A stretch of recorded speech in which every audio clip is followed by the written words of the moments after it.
Chers amis, bonjour. Ici Dr. Athanas Kadia, coach en développement intégral, consultant formateur en intelligence financière et entrepreneuriat.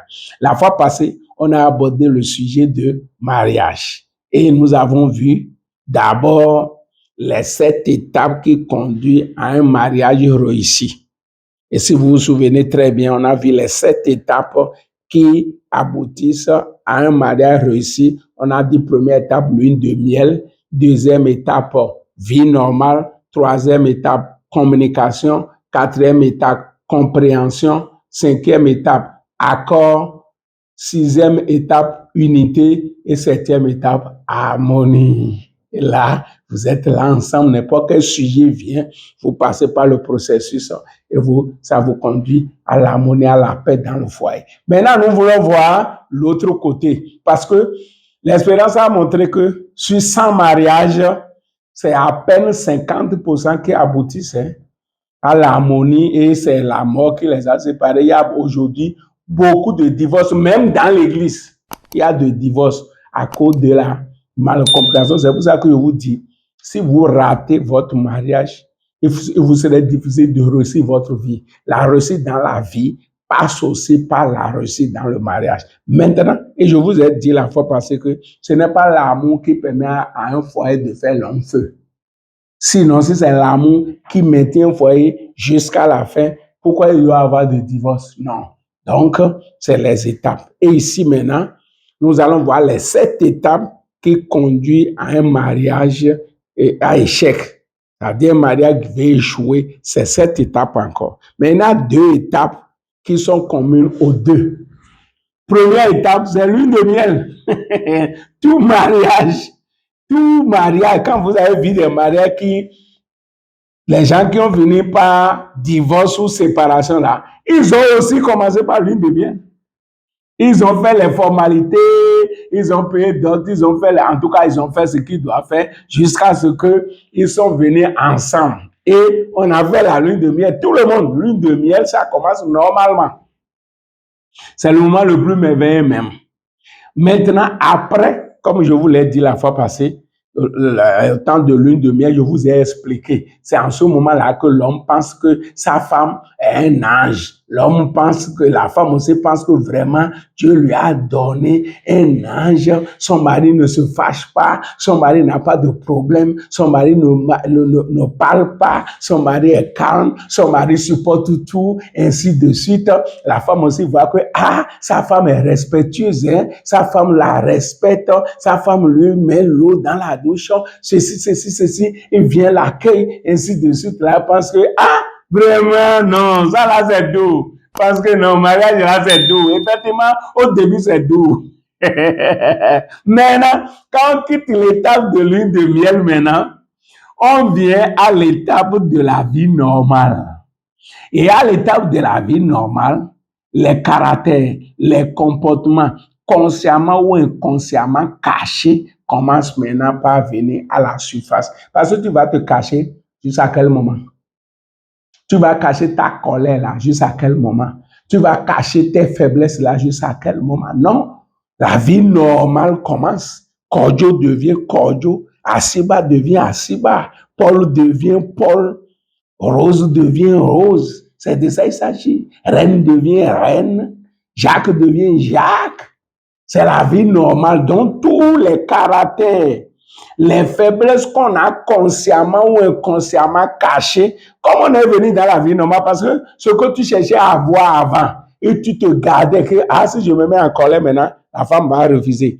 Et la femme aussi va dire, si je montre que je suis méchante maintenant, cet homme-là ne va pas m'écouter. Donc tout le monde est sur ses gardes, tout le monde se comporte comme un saint, tout le monde se comporte comme un ange, jusqu'à ce qu'on est venu ensemble, on a fini la nuit de miel, et ce qu'on cherchait, on a trouvé.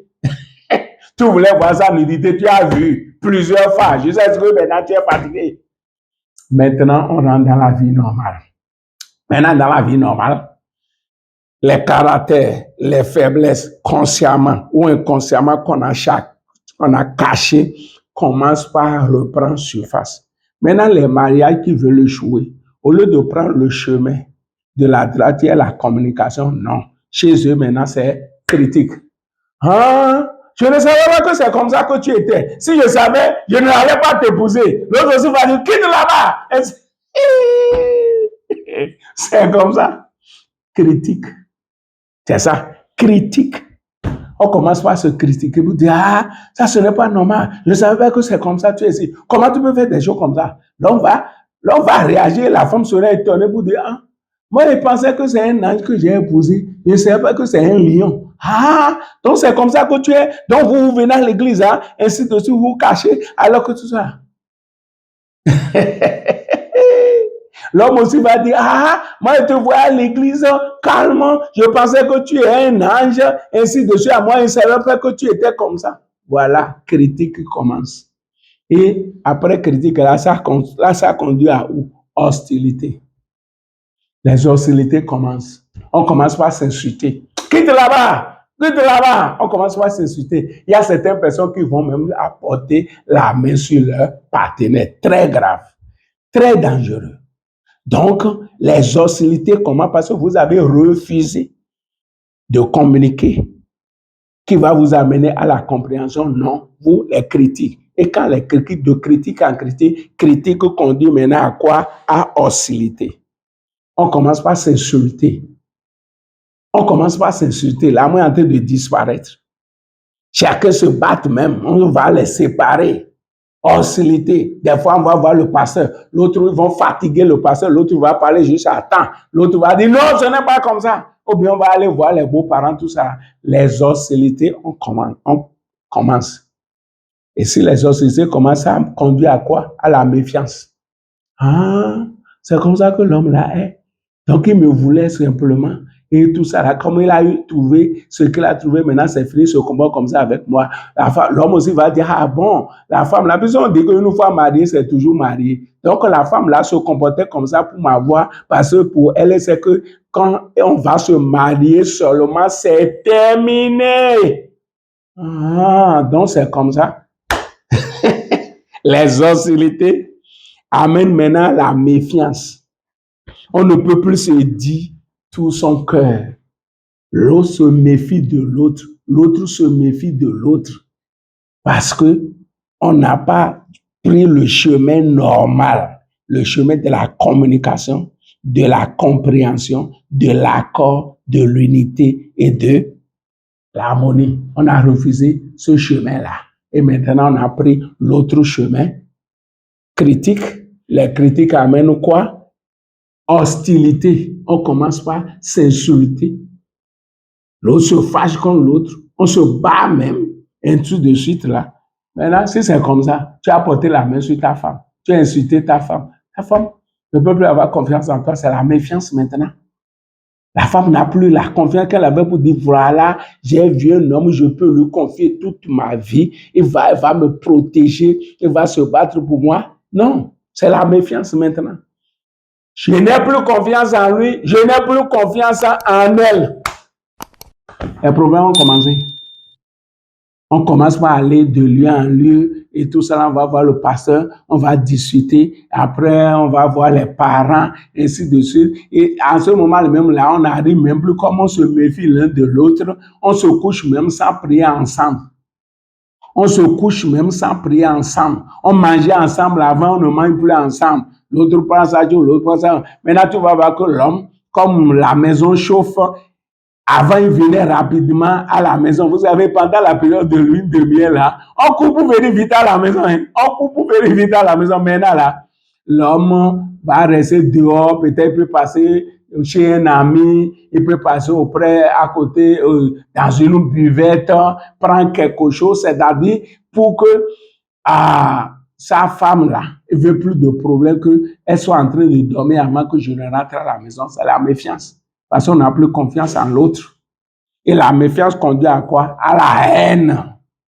À la haine. Et vous allez voir maintenant, la femme va commencer par se coucher dans la chambre des enfants. Alors qu'on se couchait avant ensemble. C'est la haine. On a commencé par avoir la haine pour l'autre. Donc, l'amour est complètement enterré. C'est pour ça que je vous ai dit que ce n'est pas l'amour qui permet à un couple de faire long feu.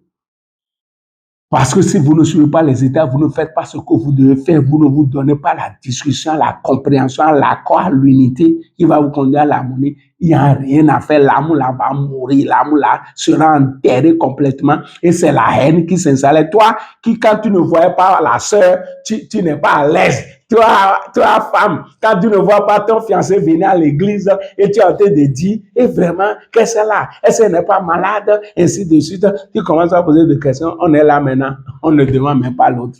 Est-ce qu'elle a mangé? Elle n'a pas mangé? Puis c'est la haine qui s'est installée. Et là, on ne veut plus l'amour parce que quand vous avez de la haine les uns pour les autres, comment vous allez faire l'amour? Vous ne pouvez pas faire l'amour. Vous ne pouvez plus prier ensemble. Là, le diable est venu s'asseoir maintenant dans votre foyer. Dans votre foyer, quand vous venez à ce niveau, la haine, vous qui vous aimiez auparavant, peut-être quand ça avait commencé là, les parents de la femme disaient à leur fille, c'est l'homme-là que tu vas épouser.